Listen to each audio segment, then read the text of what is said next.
Tercer año Grupo A, muy buenas tardes. Iniciamos con la siguiente sesión de Derecho Civil, segunda unidad. Bien, la clase pasada había trabajado ya el encuadre sobre el Derecho Civil. Quiero preguntar, Ana Ríos, ¿puede prender su cámara, por favor? Prendan cámara todos, de hecho. Necesito, Ana, que me recuerde qué vimos la clase pasada, por favor. Vimos sobre los derechos de las personas y también, bueno, lo que recuerdo es que nos habló de la situación de que a quién se defendería, si al bebé o a la madre, sus derechos, y nos explicó todo eso. Muy bien. Más que defender a mamá o a hijo, lo que la ley dice es que ella protege al ser humano desde que es concebido. Y el acto de concepción se conoce en el derecho como débito carnal o ayuntamiento carnal. Las relaciones de tipo sexual se denominan así, débito carnal o ayuntamiento carnal.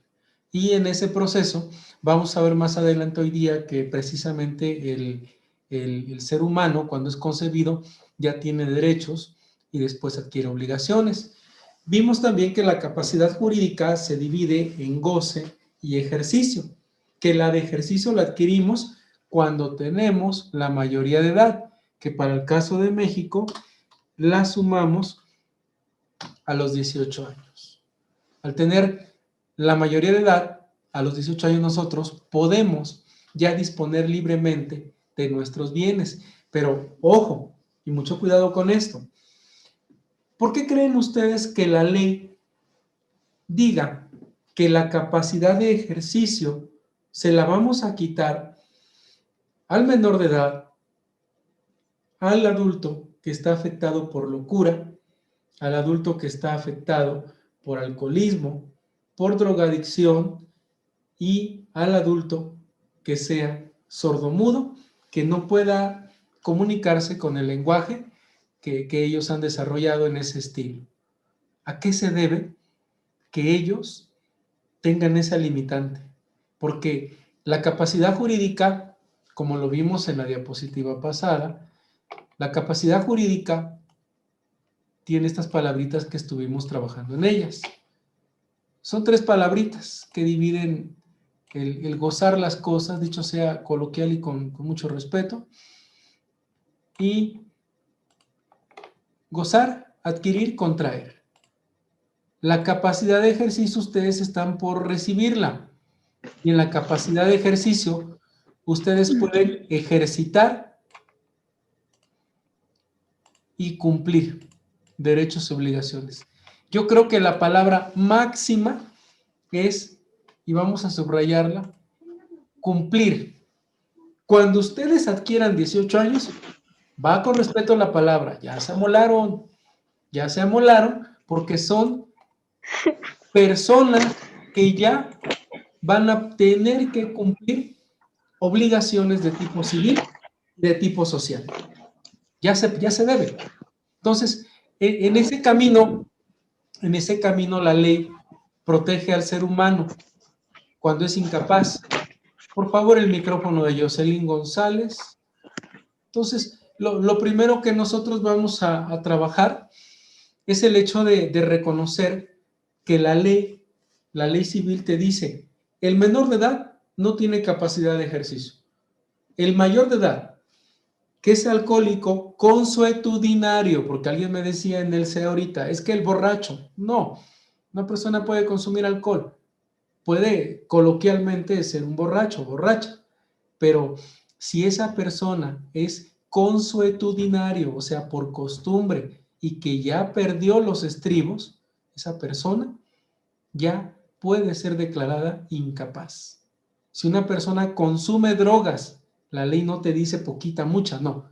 Si la persona consume, no de manera terapéutica, enervantes, estupefacientes, psicotrópicos o sustancias que alteren la conducta. La conducta de nosotros, en el ego, la conducta de nosotros se orienta a 3 situaciones. Yo me voy a orientar en modo, en tiempo y en lugar. Modo, el cómo veo las cosas. El tiempo, día, hora, mes, año, fechas, meses. El lugar, México, Puebla, colonia, casa. Ahí está la explicación. Y además de ello, el que tenga locura. Y sumo también aquella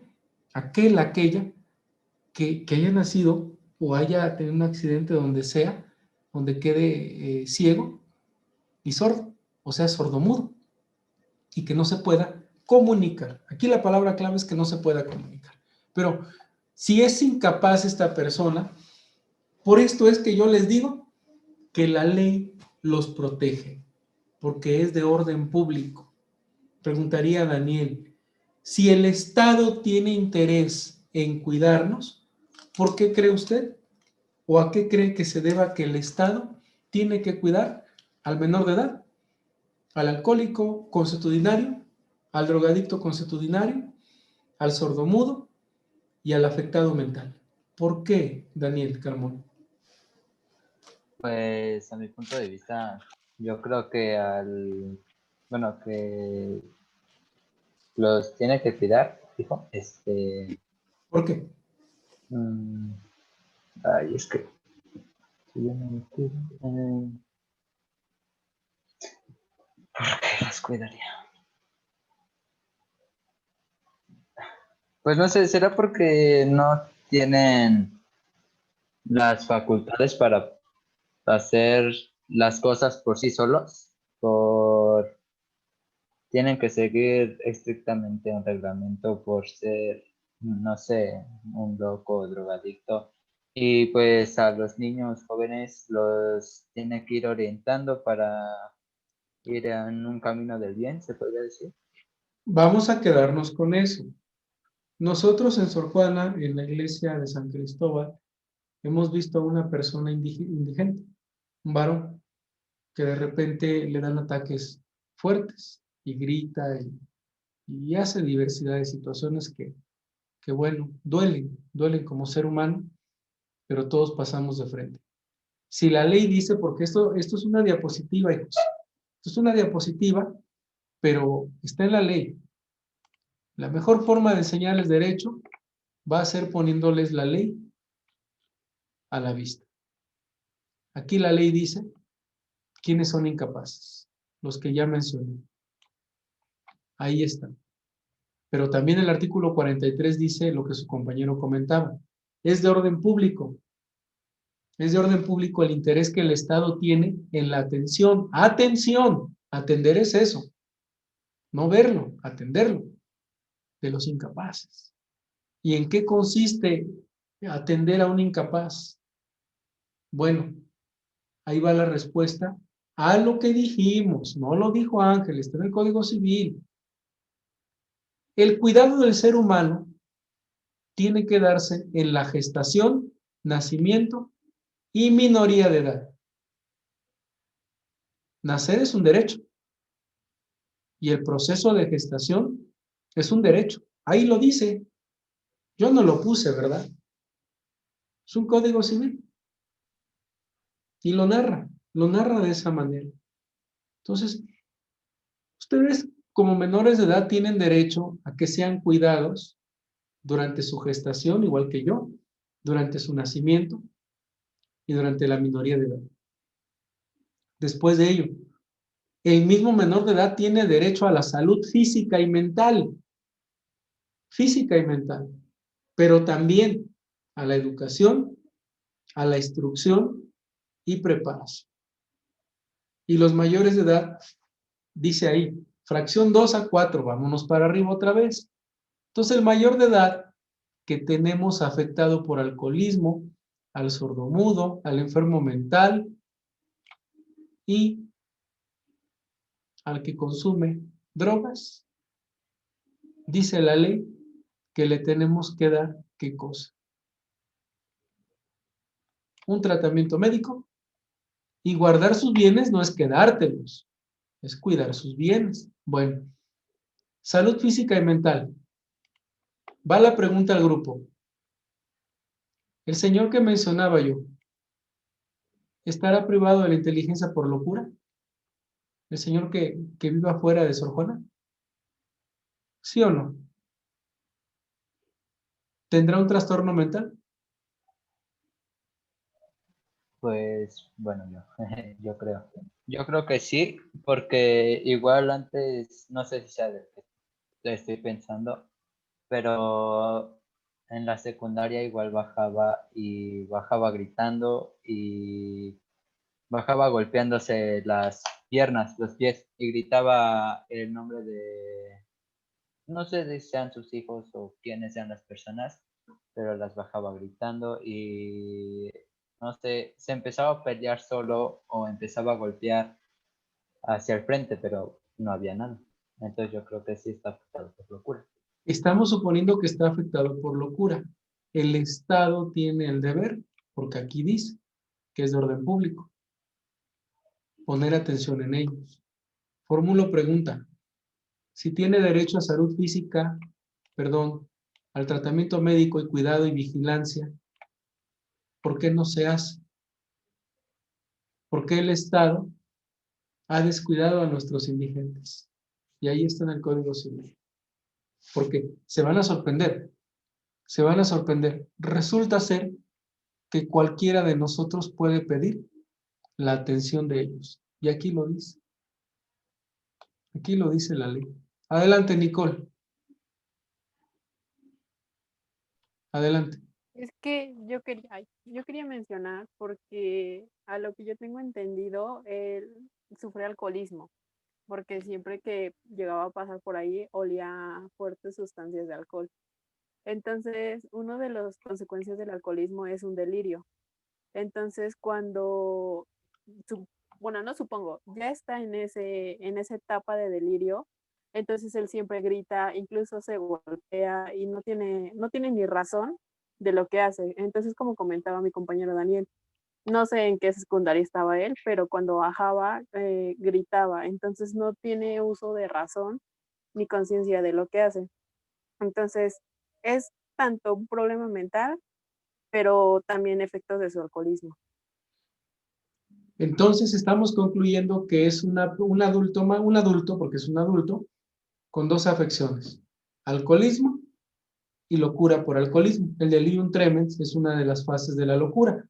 El Estado tiene la obligación de darle bienestar, darle salud y alimento, de tenerlo. El Estado, dice el artículo 46, que debe de dictar medidas protectoras en favor de ellos y las tiene que hacer de oficio. Cuando vean la palabra de oficio, esa fuerza es su obligación del Estado. Lo tiene que hacer a petición del DIF o del Ministerio Público o del tutor o del curador de la persona. Tutor es el que lo representa. Curador es el que vigila que el otro le represente. Pero ojo, también lo dice la fracción tercera, a petición del incapaz, de los parientes de este, o voy a subrayar nada más eso, o de quién, o de cualquier persona. Yo antes soy un ciudadano chismoso, y como ciudadano chismoso voy y le pido al Estado que por favor el Señor lo cuide. No tengo interés, pero el Señor se golpea, necesita un tratamiento. ¿Y qué dice abajo la ley? Vean ustedes, las peticiones que serán pueden ser verbales. Ahora yo pregunto, ¿cuál es la finalidad? ¿Cuál es la finalidad por la cual se dictan estas medidas en favor de menores? Menores, alcohólicos constitucionarios, sordomudos sin poderse comunicar, afectados de locura y afectados por drogadicción. ¿Cuál es la intención? ¿Cuál es el fin de todo esto? ¿Cuál será? ¿Cuál creen ustedes? Dar un apoyo a esas personas. ¿Por qué?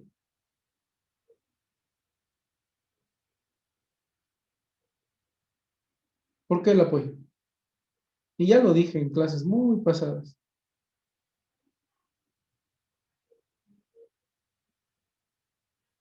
¿Cómo cuál creen? En México, las autoridades en el ámbito de sus competencias deben de promover, proteger, tutelar, garantizar y respetar los derechos humanos. En el caso que nos ocupa, realmente,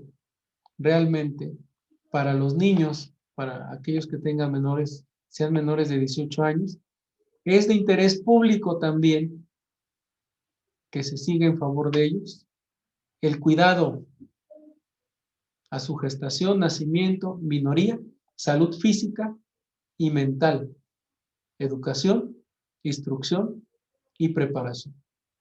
Se llama bienestar social para los niños como ustedes. Para los adultos como yo, si caigo en alcoholismo, en drogadicción, si me veo afectado por locura, si además de ello llego a caer como sordomudo, el Estado tiene el deber de brindarme tratamiento médico, cuidado y vigilancia y guardar mis bienes, proteger mis bienes. ¿Por qué? Que esa es la pregunta que nos tiene ocupados. Nicole, ¿por qué?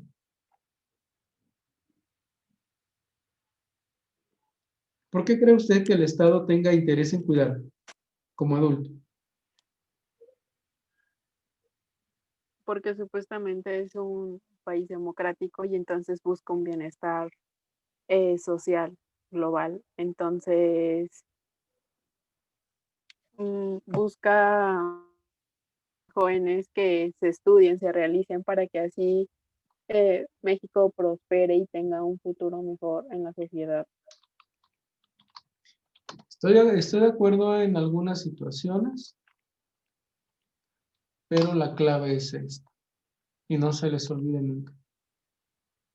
El artículo 1 de la Constitución Política de los Estados Unidos Mexicanos nos dice que en los Estados Unidos Mexicanos todas aquellas personas gozarán, o todas las personas gozarán de los derechos humanos reconocidos en la Constitución y en los tratados internacionales en los que México sea parte. Bueno, así como de las garantías, su protección, el ejercicio de estos derechos humanos no se pueden restringir ni suspender, salvo que haya una limitante que la ley te ponga, eso es el derecho penal, cuando se te suspenden los derechos civiles, sociales y políticos. Las normas relativas a los derechos humanos se van a interpretar conforme nuestra Constitución y los tratados internacionales. Primero la Constitución, luego los tratados internacionales. Pero el párrafo 3 magistral dice eso. Y lo he estado repite y repite.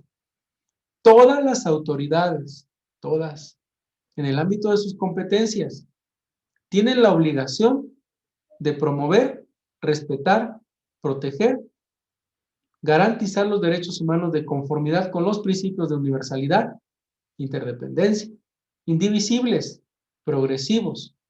En consecuencia, el Estado debe prevenir, investigar, sancionar y reparar las violaciones a los derechos humanos. Pues bien, el derecho es tan vasto y es tan bonito que nos brinda esa facultad precisamente porque son los más vulnerables. Los menores de edad y los incapaces son vulnerables y van a estar sujetos incluso a que los actos jurídicos que ellos cometan sean nulos. Nulo es, no vale. Ese acto jurídico no vale si lo efectúa cualquiera de estas personas, porque puede perder sus bienes, se puede quedar en la calle un menor de edad. Un menor de edad puede tener una casa, sí, producto de una herencia. Un menor de edad puede llegar a perder un coche, una casa, una cuenta bancaria que le fue heredada, sí. Hay casos en los que los tutores legales, en este caso papá, mamá, lo digo con respeto también, es parte del coloquio legal que un abogado vive en su trayectoria, puede llegar a dilapidar los bienes que se heredan. Entonces, los actos jurídicos que se celebren de los menores van a ser nulos. lo dice la ley. Y al ser nulos, se viene hacia atrás todo aquello que se haya ejecutado en perjuicio del menor de edad. Esto nos narra la ley en ese contexto. Y la ley pone como consecuencia 3 articulitos en la explicación de lo que es la emancipación. Un menor se puede emancipar, y la palabra emancipar es liberarse de la patria potestad, de papá y mamá. Cuando tengo bienes, cuando tengo un caudal, debo demostrar que soy capaz de tener esos bienes, de protegerlos, pero no los puedo vender. Tengo que tener un tutor, tengo que tener un curador.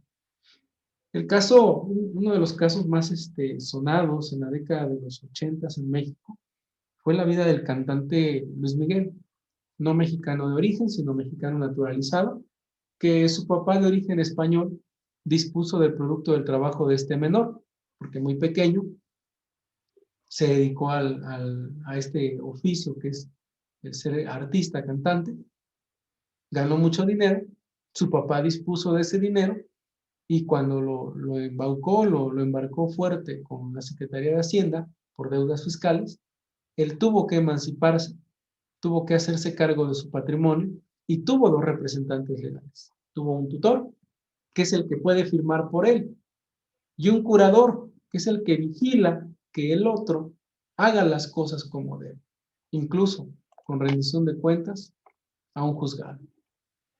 En esta tesitura vamos a encontrar el siguiente elemento de charla en esta sesión, y el siguiente elemento que nosotros vamos a apreciar, el siguiente elemento es el domicilio.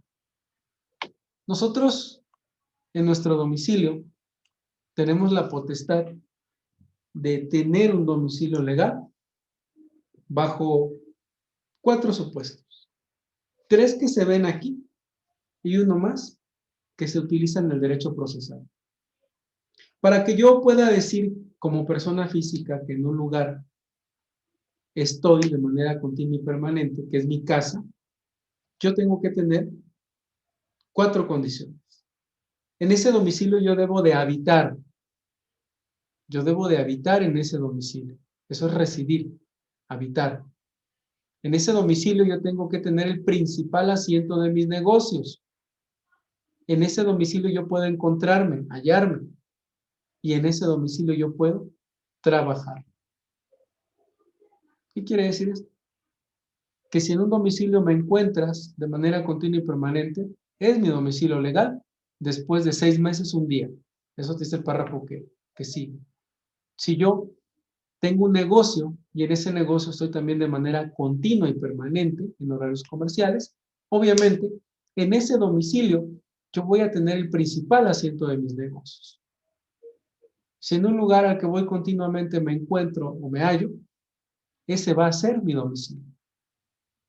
Y en el caso mío, como ejemplo, Sor Juana, yo trabajo en Sor Juana.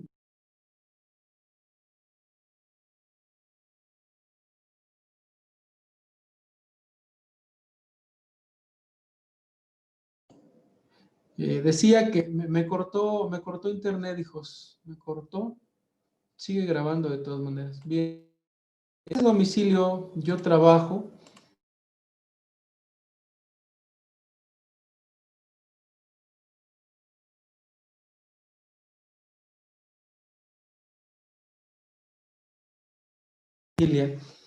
Te va a preguntar dónde vive la persona, dónde trabaja, dónde tiene sus negocios o dónde se halla, para que de esa manera tú puedas emplazar a la persona a juicio y hacer valer tus derechos.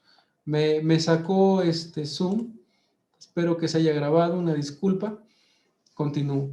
De esa manera hay presunción legal de que yo habito en un lugar, en un domicilio, o tengo el asiento de mis negocios, o me hallo en él, o trabajo en él, cuando estoy en ese lugar por más de 6 meses continuos. Más de 6 meses es 6 meses, un día. Eso es más de 6 meses. Ahora, si ya pasaron los 6 meses, pero me encuentro en los 6 meses, 15 días, y yo no quiero que ese sea mi domicilio legal, puedo acudir a la oficina municipal, a la oficina de la Junta Auxiliar y solicitar que se levante un acta en la que se diga que yo no deseo perder mi otro domicilio y no deseo adquirir ese domicilio. El domicilio legal de nosotros, como personas físicas, créanme que es en el que nosotros tenemos que cumplir nuestros deberes jurídicos. Todos.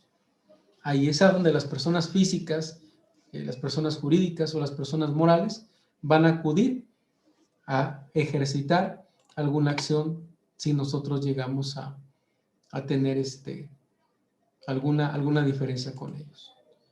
La palabra reputar implica que se toma por cierto. Se toma por cierto mi domicilio, que es el legal, si yo soy menor de edad no emancipado y en ese domicilio vive mi familia. Es decir, viven ahí mis padres, ahí integraron o conformaron el domicilio conyugal, domicilio familiar, y en él están ambos, o en él está papá, o está mamá, o en ese domicilio convinieron que iban a estar uno u otro en los casos de divorcio.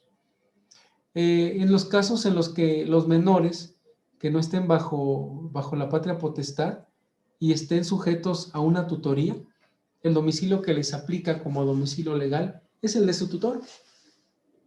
Cuando este párrafo que sigue es un artículo, este artículo es tan claro que te dice que el hombre y la mujer casados entre sí que vivan en concubinato tendrán un domicilio familiar. Ya hoy día con las sociedades de convivencia debe de entenderse que sea hombre y mujer casados entre sí o que vivan en concubinato o una sociedad de convivencia dama-dama o varón-varón pueden también tener un domicilio familiar y ese es el domicilio legal de ellos. De los militares, el domicilio que van a tener es aquel en el que estén en servicio activo al momento en que sean emplazados. De un servidor público, es aquel en el que desempeñe su comisión por más de 6 meses. Ese sería el domicilio laboral, el domicilio en el que la persona trabaja. Y curioso, el párrafo que sigue, aquella persona que ha sido sentenciada a sufrir una pena privativa de la libertad por más de 6 meses, tiene como domicilio legal aquel lugar a donde está compurgando la pena. Eso es lo que tenemos que ubicar acá. En cuanto a reglas sobre el domicilio, bueno, es muy claro que en él nosotros vamos a cumplir nuestras obligaciones de tipo legal, que es lo que vengo diciéndoles en esta charla. Y ya cerrando el tema, yo aquí preguntaría, si abren cámara para que empiece el cierre, por favor. Bien. Catherine, ¿qué aprendió de la clase de hoy? Que el Estado cuida a todas las personas en general, pero como que también ayuda a todas aquellas personas que a lo mejor tienen problemas de alcoholismo, que tienen problemas de locura o que ya las drogas los afectaron y que en todo momento la ley como que los protege para que no les suceda nada malo y que si nosotros vemos a alguien en la calle, así como el señor que usted nos estaba comentando, por nosotros mismos podemos llamar al Estado y decir que pues queremos que le den atención al señor. Es correcto, el Estado tiene ese deber. Es un deber del Estado, no lo olviden. Muy bien, hija, gracias. Gracias. Paul Valera,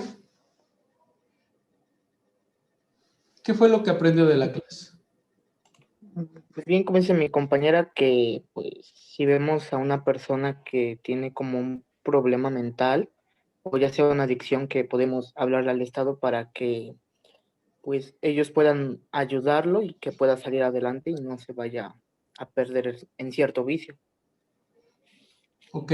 Ana Ríos, del domicilio, ¿qué aprendió del domicilio legal? Profe, no escuché esa parte porque anda fallando mi internet. Entonces, pero por lo que llegué a escuchar, que tú tienes derecho de un cierto lugar si ya has estado por ahí por mucho tiempo. O sea, creo que ¿Cuánto dijo tiempo? que 6 meses. Con un día. Un día. Una persona tiene residencia, tiene un domicilio legal si han pasado 6 meses, un día. Y esa persona tiene 15 días para decirle a la autoridad, no quiero que el domicilio B sea mi domicilio, yo quiero que siga siendo el domicilio A, ¿vale? Regla de oro, gracias, Esteana. Regla de oro, Nicole. No se les olviden los 4 supuestos para que el domicilio sea legal. Romualdo, deme uno. Son 4 posibilidades para que mi domicilio sea legal. El hecho de que ya lleves, como se decía, 6 meses y un día. Que habite 6 meses, un día en ese domicilio. Muy bien, Romualdo. Nicole, la segunda.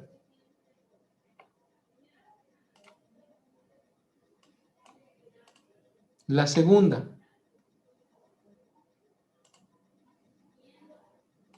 Pueden ver También se puede considerar también el trabajo como un domicilio, ¿no? eso. ¿A qué lugar a donde yo trabajo puede ser mi domicilio laboral? Muy bien. Ayúdeme ahora. Ayúdeme, Daniel Carmona. La tercera. Que la persona se encuentre constantemente en ese lugar. Perfecto, ahí está. 3. Y la última, está subrayada. Ayúdeme, Katherine. Que la persona... tenga el principal asiento de sus negocios. Excelente. No se les olvide nunca eso. Para que tú puedas legalmente reclamarle a una persona algo, esa persona tiene que habitar, tiene que trabajar, tiene que tener el principal asiento de sus negocios o se tiene que hallar en el lugar a donde le estás notificando. ¿Queda claro? Vale. Dios los bendiga. Hasta luego. Por favor, Nicole, mando comentario, mando el video y en YouTube hacen comentarios de la clase, 2 preguntas detonadoras y la guía al ratito se las publico. Gracias, hasta pronto. Hasta luego. Hasta Bye, luego, bye. profe.